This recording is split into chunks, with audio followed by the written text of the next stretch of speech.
Hey, welcome to another online video lesson. Today's topic is going to be the Haitian Revolution. Now, during the 18th century, we've already talked about these Atlantic revolutions that were taking place, led by the United States in 1776 and then the French Revolution of 1789. And these people were all fighting for the same type of ideals, these Enlightenment ideals of life and liberty, property, equality. So it's interesting with the Haitian Revolution because those ideals are really going to be tested. Tested in the fact of, did they actually apply to slaves? Slavery had been such an important part of the economy of the Atlantic world, and this would put it to the test. Can these slaves of Haiti rise up and gain the same rights of the Americans and the French? So we're going to take a look at this very important revolution that really many people don't know that much about. And it is the most successful slave revolt in history.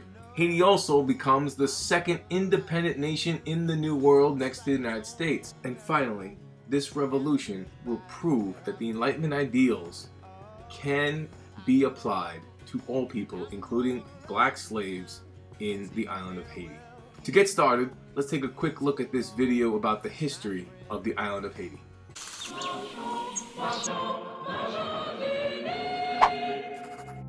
Haiti and the Dominican Republic are located on the Caribbean island called Hispaniola. Long before the white men arrived, the native Taino lived on the island. They were very peaceful people. In the year 1492, Columbus crossed the Atlantic with 3 ships and discovered the New World. With swords and cross, he changed the destiny of the people forever. The Spaniards enslaved the Tainos and brought smallpox, cholera, avarice, and arrogance along with them. It was not until almost all the Tainos were dead when the Spanish priest Bartolomé de las Casas started a campaign for the rights of the indigenous people. Rather than using the Tainos, he suggested importing slaves from Africa instead. Spain bathed in the gold of the island. This attracted French pirates, who also settled on the island. The French government wanted to have their share of the pie, and the pirates were declared French colonials. From now on, there were 2 colonial powers, France and Spain. The transatlantic triangular trade arose between Europe, Africa, and the New World. Weapons and alcohol for Africa, slaves for the American plantations, cotton, coffee, sugar, and tobacco for Europe. For the Europeans, it was a golden age. They sweetened their lives with the new luxury commodities from slave labor. In Haiti, a single settler had an average of 10 slaves. 1/3 of the slaves died a few years after their arrival. But this was not a big problem for the plantation owners. They simply picked up new ones as a replacement for the dead. And to make sure that the slaves were well behaved, they were beaten, mutilated, castrated, crucified, boiled alive in sugar syrup, and raped. So you see that the treatment of the slaves, of course, was brutal, and even more brutal than other places because of the fact that the slaves made up such a large majority of the population. This island was not known as Haiti at the time. It was known as Saint-Domingue, and it was known mostly for its sugar production. Haiti today, unfortunately, is known as one of the poorest countries in the world, but at this time, it was the richest colony. Now, the society in Haiti was very similar to that of the caste system in the New World. It was headed by, of course, these very rich white farm owners, huge estate, wealthy landowners who ran the whole show. They were called the Grands Blancs, or the Big Whites. There were also Petits Blancs, which were little whites who did not have a lot of money. They were artisans, peasant farmers, not very wealthy. Perhaps they were the sons and daughters of indentured servants who were now free. But the interesting thing about this society was that there was a group of free people of color.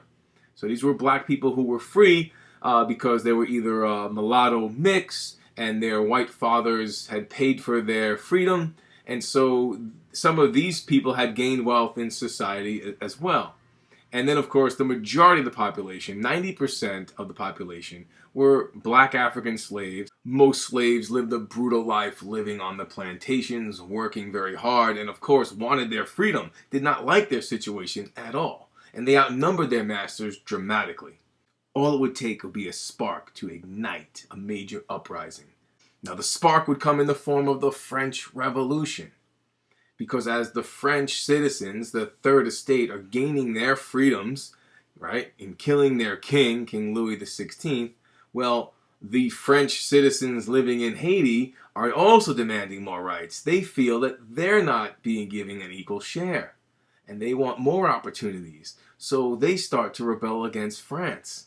Also, the free people of color, they want more rights in society, and they start adopting Enlightenment ideals of liberty, equality, freedom, because they want to be seen as equal to the whites that are in power. So as these two groups are bickering about who should rule, the slaves begin to unite.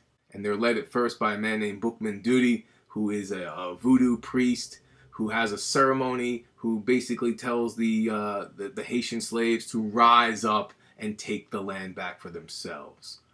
He's killed early on in 1791. In this chaos, a leader arises who will organize things. His name is Toussaint Louverture. Take a look at this video about Toussaint Louverture and the Haitian Revolution. Liberty, equality, fraternity, that was new for the world. Toussaint Louverture is the epitome of humanity. He realized early on that the condition he was in was totally insufferable. Toussaint Louverture recruited about 3,000 to 4,000 people, trained them, and they fought the French, the British, and the Spanish army for 12 years. They burned the mechanisms of their production. They're burning the plantation fields, burning down the houses. It was a wholesale massacre on a really, really enormous scale. It was a big, big, major payback time. The Haitian Revolution is probably the most profound revolution ever realized by human beings. The only place where slaves created a nation. But nobody wants to talk about it.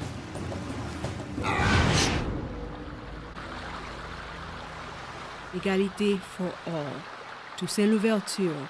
Toussaint Louverture was initially very successful in establishing a sort of independent Haiti. Unfortunately for him, Napoleon came to power, and he had different ideas of what Haiti should be. So when Napoleon tries to take back Haiti to make money from its sugar production, the second phase of the Haitian Revolution takes place. Take a look at the thought bubble from John Green.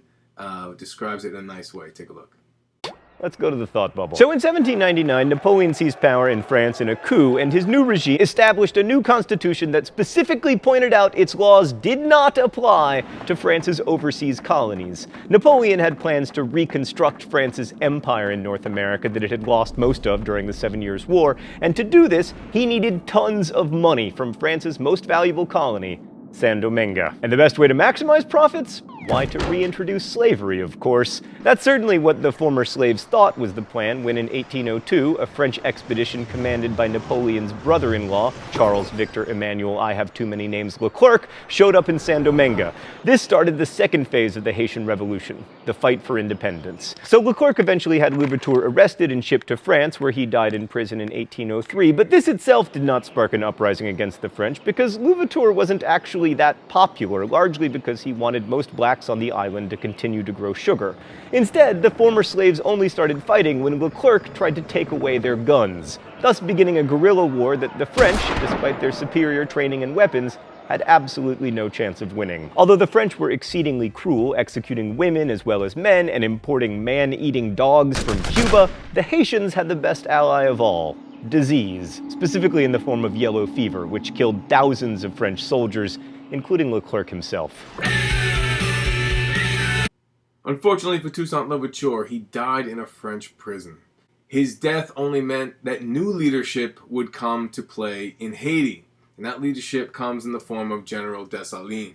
Throughout this brutal campaign, both sides suffered major defeats. It was the tenacity of the Haitian freedom fighters, also with yellow fever hitting the French troops very hard, which creates the outcome in favor of the Haitian army. The French leave. Napoleon decides he's done with the New World, is going to focus on Europe. And with this victory, Dessalines proclaims independence. And in 1804, they become the first black colony to achieve their independence and create a nation state. Now, in order to enforce his rule, Dessalines goes on a major offensive against the whites in Haiti. And instead of allowing the whites to stay on their plantation and become a part of the new Haitian economy, he orders the mass killing of the white settlers. And this results in the death of 3,000 to 5,000 people. Dessalines will later proclaim himself the Emperor of Haiti. Take a look at this video clip by the BBC and see if you can answer the questions about the results and impact of the Haitian Revolution. This revolution seemed kind of unthinkable for a lot of thinkers. And the idea that this was happening in some ways, the idea that slaves would become generals and leaders of a revolution and would defeat these armies, it was just really hard to kind of fit into what they believed and what they saw. Now, a lot of people, of course, did think about it and brought it into their reality. But I think it challenged at the time and continues to challenge so many of our notions about where history is made, how history is made, who are the central actors in history. This is really one of the foundational moments in the history of not just the Americas politically, but in democratic theorizing, of philosophy, of thinking about what rights are. So not only do you have a challenge to racist ideas that kind of consign people to the margins of history rather than placing them at the center, but you also have to rethink, I think, a lot of broader narratives about Western history. What's interesting about the Haitian Revolution is that it's the only revolution with the only constitution that outlaws slavery and outlaws discrimination on the basis of race. Now that is historic. That's not in the Bill of Rights in the US. It's not part of the unwritten constitution of the British Empire, but it's part of that history of opposing racism, which actually comes from the enslaved themselves. The cost they paid for it was a terrible one, because there was this international boycott of Haiti, and in the end they had to pay reparations. So it's not that reparations were paid to the slaves. They had to pay reparations to the French for property expropriated and so forth. I mean, one of the reasons that Haiti is today the poorest country in the Western Hemisphere comes out of this, that they do this tremendous historical feat. So here's the only successful slave revolution in history, and basically, okay, we are going to make sure that the contagion of your example does not spread to the United States, does not spread to Latin America. We're going to isolate you, we're going to quarantine you, we're going to make you pay. The sad truth of many situations like this, where there's a huge change on paper, doesn't change people's material conditions of life. Because what happened was British slaves finally became officially free, August 1st, 1838, but for almost all of them, there was no work available except continuing to cut sugarcane. And now they suddenly found themselves having to pay rent to the planters for the miserable huts that they lived in, and taxes to the government. Of course, the end of slavery opened up all kinds of possibilities for contestation that simply were not there before. So I think the change was crucial, and ex-slaves mobilized political institutions, legal institutions, religious institutions, and were able to do so and kind of push forward. But it is striking, I think, that in a sense the struggle to really bring about a complete end or complete erasure of all the effects and legacies of slavery is still continuing in a lot of ways. So just to wrap things up with the Haitian Revolution, Haiti becomes an independent nation state, the second independent country in the New World. However, they do agree with the French on a new treaty, but they had to pay reparations, and that cost them economically. Also, the fact that the United States of America was very, very scared of the Haitian Revolution, not wanting to encourage slave revolts in their own country. So the United States, together with Spain, France, and Britain, had an economic embargo against Haiti, and this simply just crippled their economy. The country was crippled by years of war, its agriculture devastated, its formal commerce was non-existent, the people were uneducated and mostly unskilled, and this is part of the reason why Haiti is in the turmoil it is today.